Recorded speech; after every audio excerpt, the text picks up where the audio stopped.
I'm Max Strassfeld. I'm an associate professor of religious studies at the University of Southern California, and I am the Gerhard Casper Fellow at the American Academy this fall.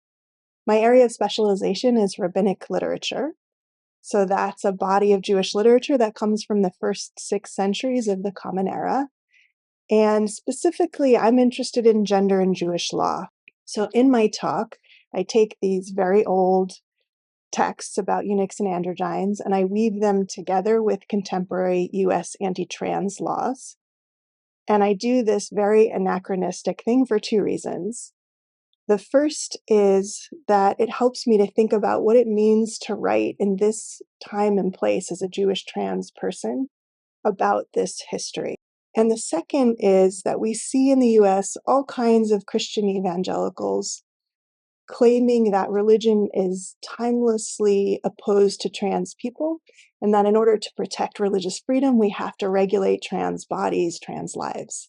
So it's quite helpful then to contextualize those claims and look at a past that's very much interested in exploring non-binary forms of sex and gender. So part of what I want to do is look at, since I specialize in rabbinic literature, look at the evidence that they're offering and think about what are the ways we've always imagined different kinds of lives that aren't confined to this heterosexual, monogamous life trajectory.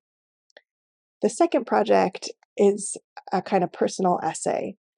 So within Berlin are the archives of Magnus Hirschfeld, who was a sexologist. What's left of his archives are in Germany. A lot of it was burned in the fire where they burned the Institute for the Study of Sexuality. And I want to write a personal essay about what it's like to come back to Berlin as a Jewish trans person, to the archive of the man who coined the term transsexuality, as somebody whose grandfather left Germany, and just to experience that archive, look at the guest book. What does it mean to come in contact with that history?